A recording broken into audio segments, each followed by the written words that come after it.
Hello everyone, Sojat and शलोम में आपका फिर से स्वागत है। हम बात कर रहे थे प्रार्थना के बारे में और परमेश्वर हमें कैसे जवाब देते हैं। लेकिन उस पर विचार करने से पहले हम एक सवाल पे विचार करेंगे जो आपने हमसे पूछा है।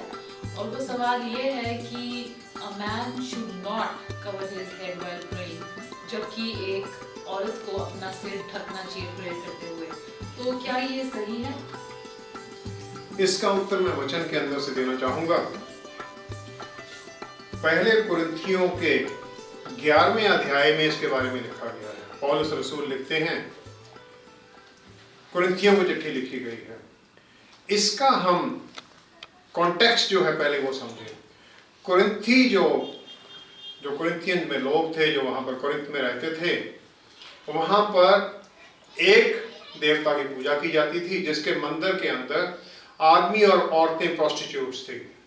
औरतें जो वहां पर थी उनके बाल छोटे थे, काटे हुए थे, और आदमियों के बाल लंबे थे। इसीलिए पौलुस कहते हैं कि औरत 11वें अध्याय के अंदर, उस चिट्ठी में, पहली कुरिन्थियों की चिट्ठी के अंदर, कि औरत अपने बाल लंबे रखे ताकि उसकी पहचान अलग बने। जो विश्वास में आ गई उसके बाद लंबे बाल उसकी शोभा है। और आदमी के लंबे बाल नहीं होने चाहिए, नहीं तो वो उसी मंदिर की प्रोस्टिट्यूट के साथ माना जाएगा। आपकी जो विटनेस है वो कमजोर हो जाएगी। उसमें तीसरी आयत में लिखा है,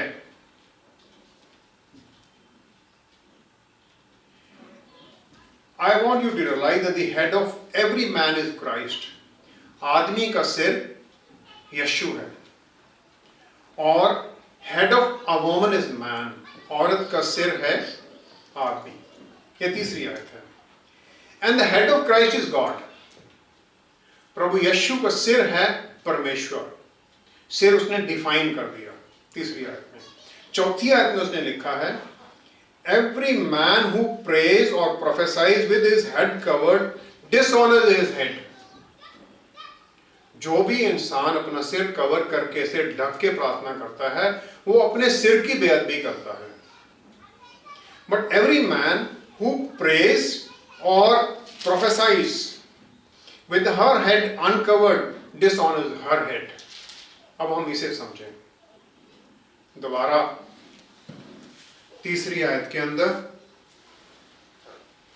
आदमी का सिर है प्रभु यीशु। प्रभु यीशु एक रास्ता है जिसके द्वारा हम पिता परमेश्वर से जुड़ते हैं। अगर आदमी ने अपना सिर कवर कर दिया, सिर ढक दिया, तो उसने प्रभु यीशु को ढक दिया। लड़ाई स्पिरिचुअल है, फिजिकल नहीं है, आत्मिक लड़ाई है। आत्मिक लड़ाई के अंदर आत्मा में हमारा सिर है, मेरा सिर है प्रभु यीशु। अगर मैंने प्रभु यीशु को ही ढक दिया तो परमेश्वर से कैसे मेरा मिलाप होगा? इसी प्रकार औरत, उसका सिर है आदमी। सबमिशन के बारे में है ये। सबमिशन, सबमिट करना है प्रभु यीशु को। औरत ने, हालांकि परमेश्वर ने उत्पत्ति पहले ही अध्याय में आदमी और औरत को बनाया, बराबर बनाया था, बराबरी में बनाया था उसने। लेकिन जब पाप आया तो आदमी ने औरत को अपने अधीन कर दिया। उसकी अधीनगी इतनी ज्यादा हो गई कि 14वें ही, इसी पहले कुरिन्थियों की 14वीं चिट्ठी में पौलुस लिख देते हैं कि औरत को चर्च के अंदर बोलना नहीं चाहिए। उसे जो कुछ भी सीखना है अपने पति से सीखे। उसे बोलने का अधिकार भी खत्म कर किया गया, क्योंकि कुरिन्थियों के अंदर औरत अगर बोलती थी तो उसे पाप में लगे हुए माना जाता था। चिट्ठी कुरिन्थियों को है, उस समय की सभ्यता के कारण है। आज की सभ्यता अलग है, आज की बातें अलग हैं। प्रभु यीशु आए इस दुनिया के अंदर ताकि जो कुछ वो उत्पत्ति तीसरे अध्याय में बदल गया था उसे दोबारा बहाल कर दिया जाए। बहाली किस चीज की? कंट्रोल जो शैतान के हाथ में चला गया था वापस आ जाए। औरत का कंट्रोल जो मर्द के हाथ में चला गया, जो उसने गलती से ले लिया, उसे बराबरी दे दी जाए। मलाकी के अध्याय के अंदर और प्रभु के आने के बीच में 400 साल का फर्क है। 400 साल परमेश्वर का वचन यहूदियों के पास नहीं आया।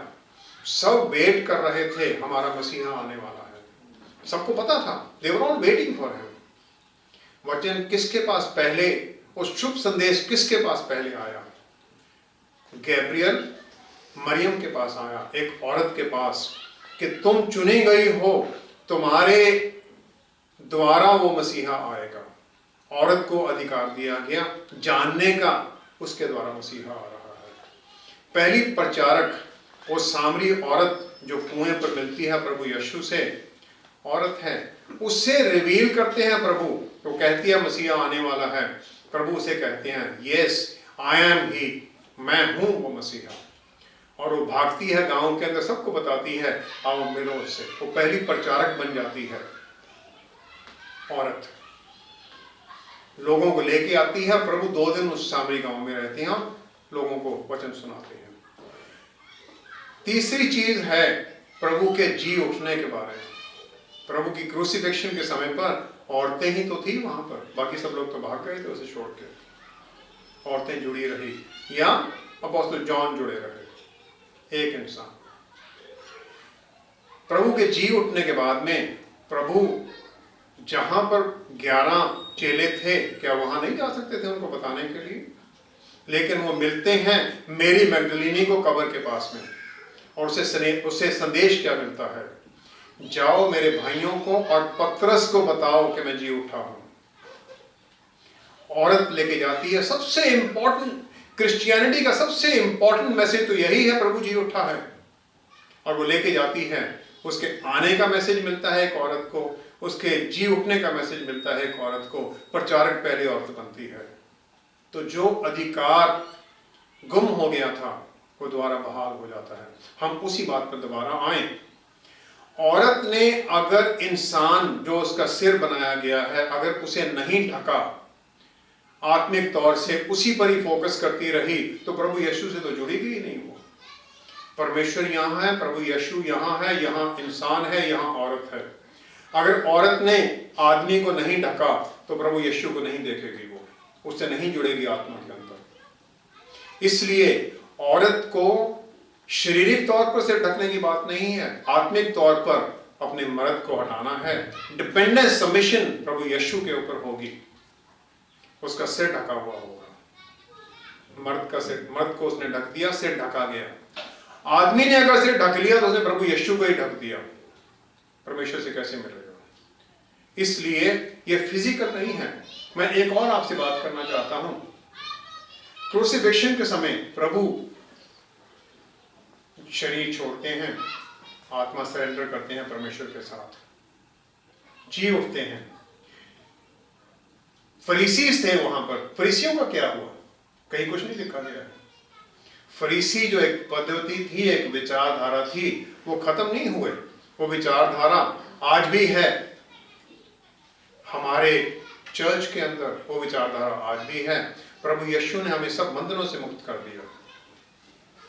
हम अपने आप को दोबारा उन बंधनों में बांधने की कोशिश ना करें।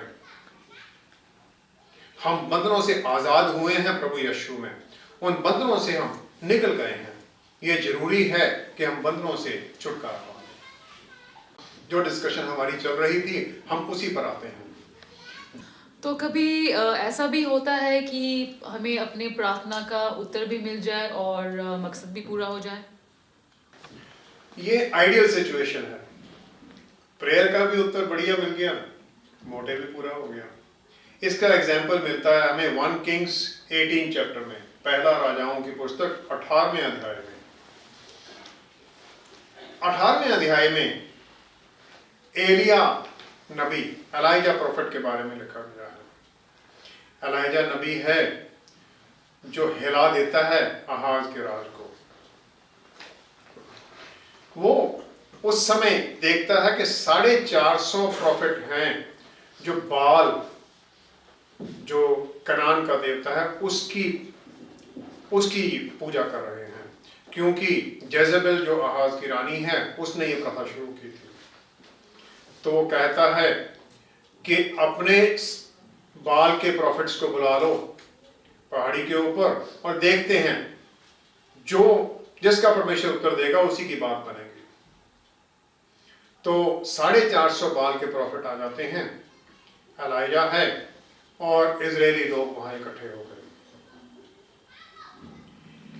24वीं आयत के अंदर 18वें अध्याय की पहला राजा 18वां अध्याय 24वीं आयत में एलिया एक एग्रीमेंट करता है वो 450 प्रॉफिट्स के साथ।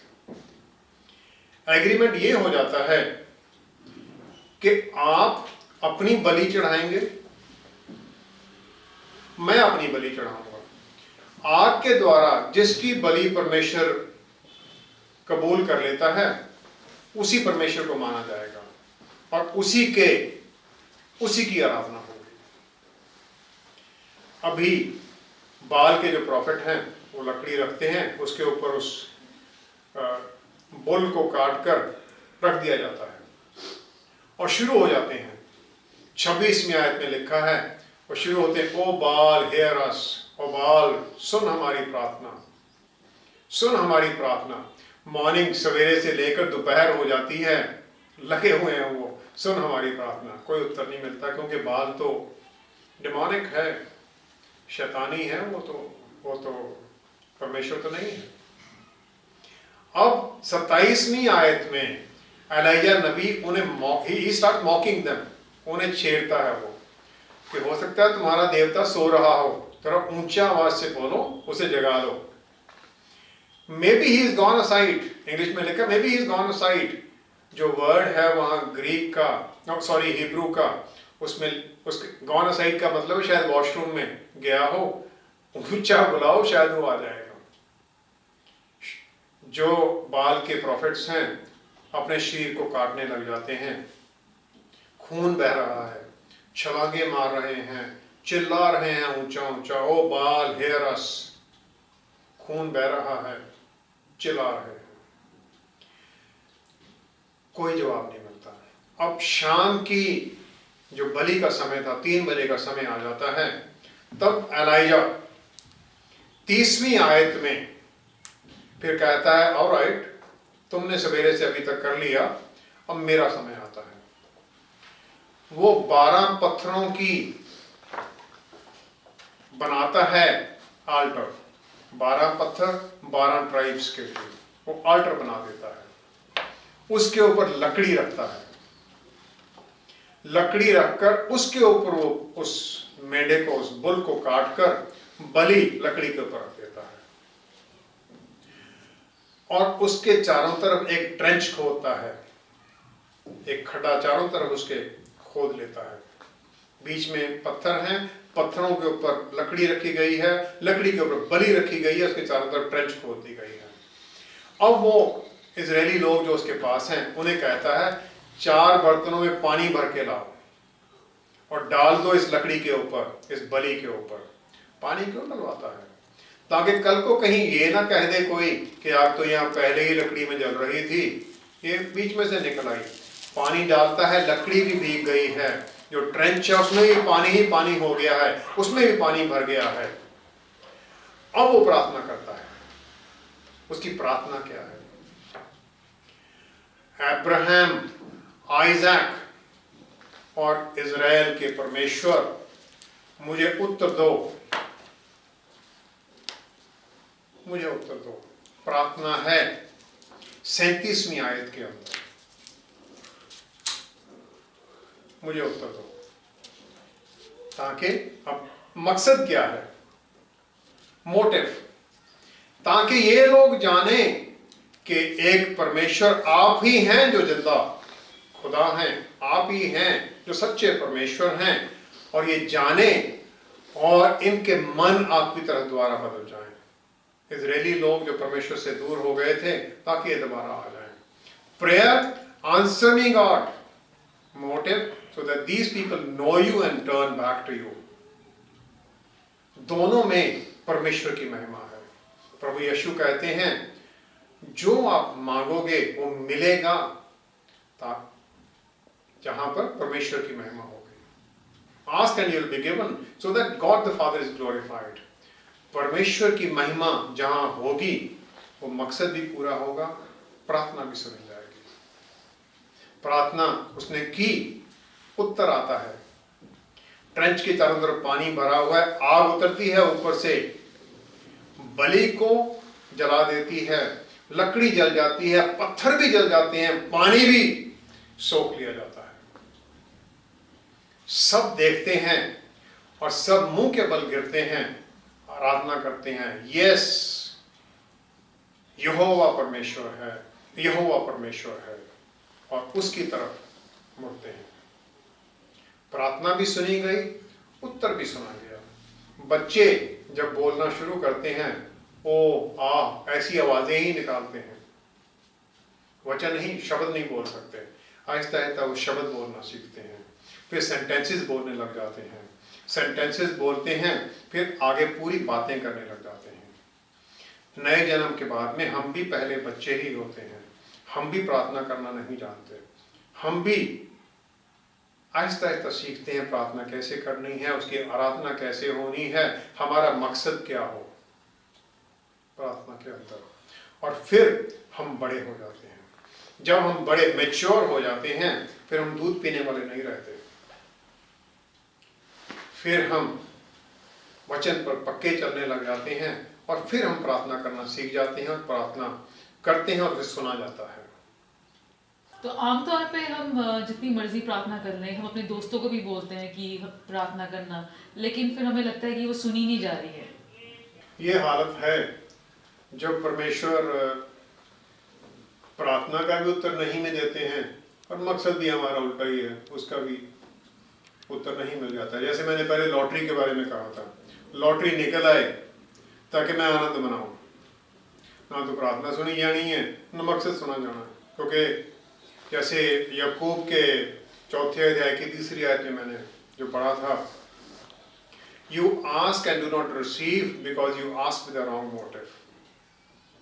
You don't receive, motive is wrong. इसके कारण कई हो सकते हैं। भजन 16 की 18वीं आयत में लिखा है, जिनके मन के अंदर इनेक्विटी, जिनके मन के अंदर पाप होता है, परमेश्वर की बात नहीं सुनते।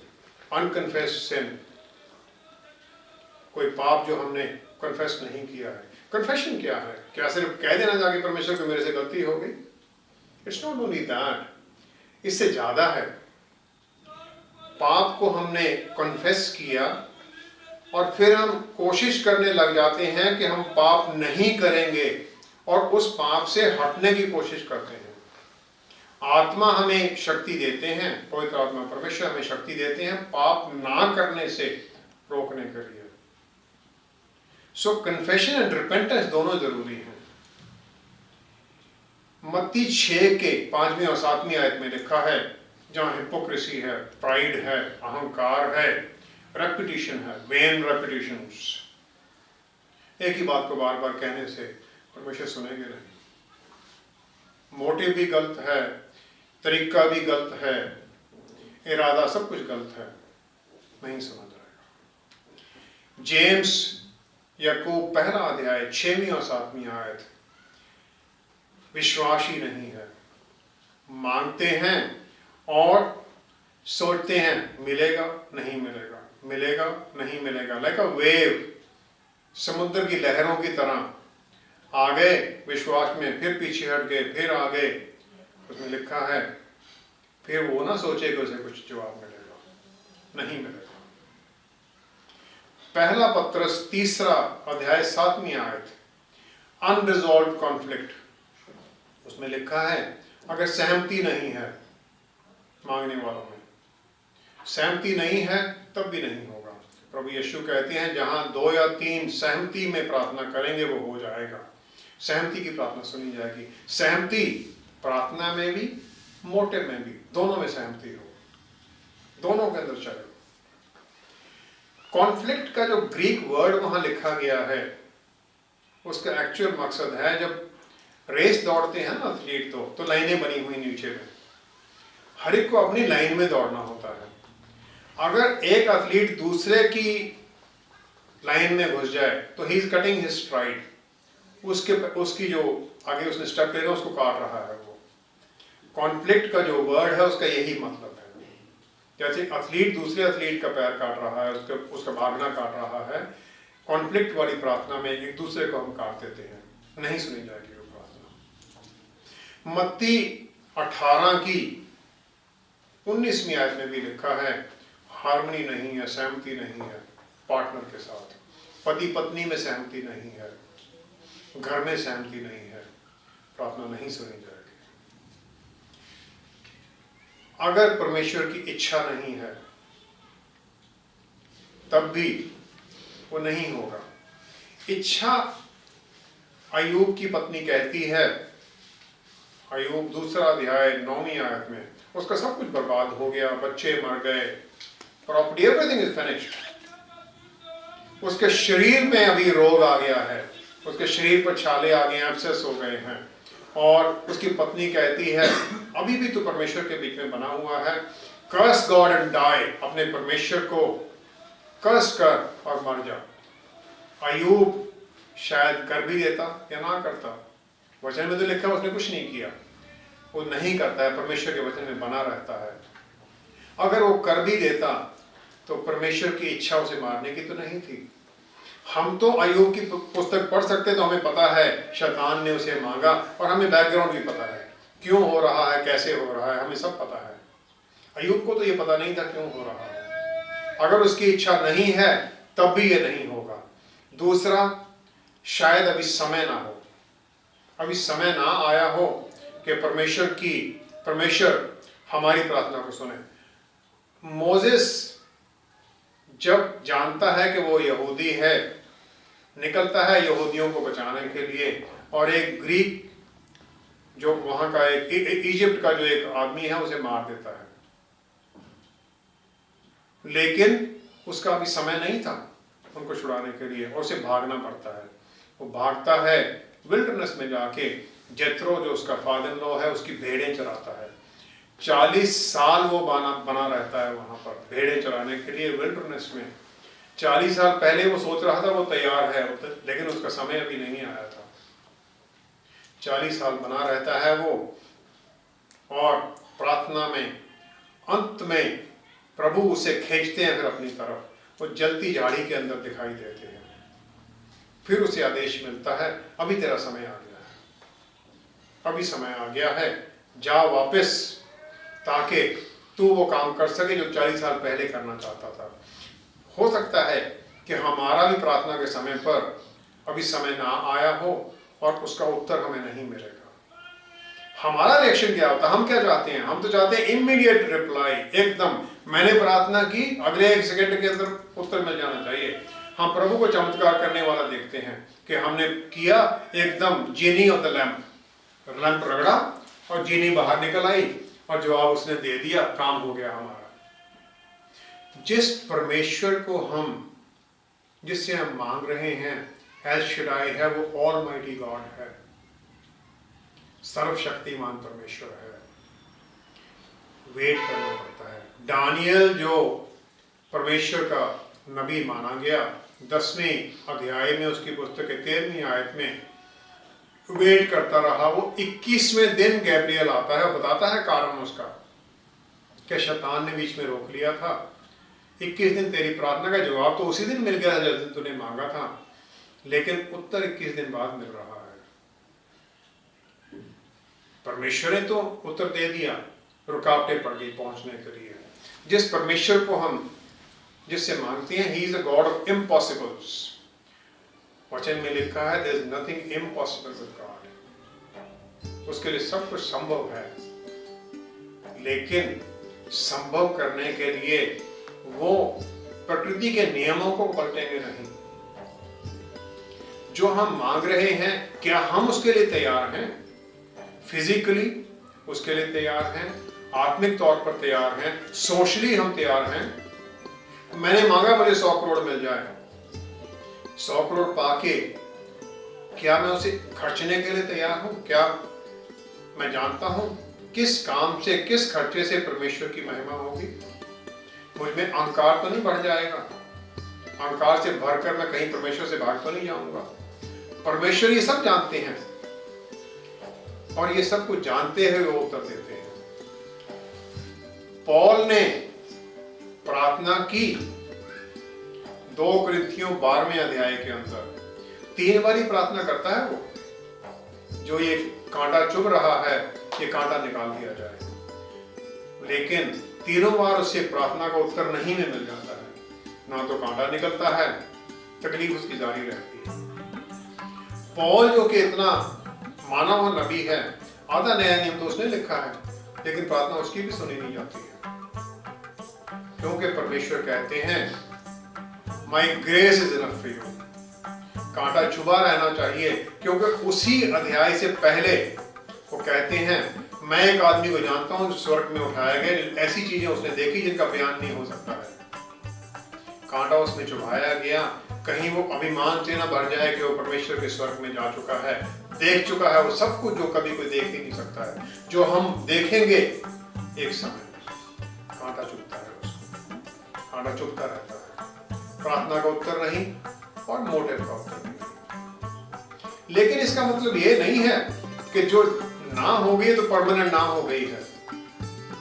आज नहीं तो कल, कल नहीं तो परसों, अगर हमें कोई बात हमारे अंदर विचार डाला है परमेश्वर ने, उसकी इच्छा के मुताबिक हमने मांगा है, तो उसका उत्तर मिलेगा। आज नहीं तो कल उत्तर मिलेगा ही मिलेगा। जॉनथन एडवर्ड्स एक बहुत महान भक्त थे। उन्होंने 2 रेजोल्यूशन हर रोज उनके होते थे। उनका ये पहला था I will live for God, मैं परमेश्वर के लिए जीऊंगा। दूसरा रेजोल्यूशन होता था अगर कोई और जिए चाहे ना जिए, लेकिन मैं परमेश्वर के लिए जीऊंगा। हर दिन वो ये सवेरे उठते ही पहला रेजोल्यूशन उनका ये होता था। हमारा रेजोल्यूशन भी यही बना रहे कि हम उसके लिए जिए। आए हम प्रार्थना में जुड़े, प्रार्थना करें। पिता परमेश्वर, हम आते हैं आपके चरणों में, आपके प्यारे बेटे प्रभु यीशु के नाम में। दो हमें बुद्धि कि हम जाने प्रार्थना हम कैसे करें, कैसे मांगे आपसे। दो हमें बुद्धि कि हमारा मकसद सही हो जाए, हमारी प्रार्थना में सहमति हो, हमारा मकसद सही हो। मकसद यही हो कि आपको महिमा मिले, हमारे बोलने, चलने, देखने, सुनने, हर समय बस आपको महिमा मिले। धन्यवाद है परमेश्वर पिता कि आप हमारी प्रार्थनाएं सुनते हैं, क्योंकि आपके बेटे का ये वादा है जो उसके नाम पर मांगा जाएगा वो होगा। और हम उसी वादे के अंदर उसी प्रभु यीशु हमारे मुक्तिदाता के नाम पर ये सब कुछ मांगते हैं। धन्यवाद है हमारी प्रार्थना सुनने और कबूल करने के लिए। हमें उम्मीद है कि आपके कुछ प्रश्नों का उत्तर आपको जरूर मिला होगा। अगले हफ्ते हम बात करेंगे sermon on the mount Matthew 5 के बारे में। Please do write into us and call us. Our email address is given on your screen. Join us next week. Bye-bye.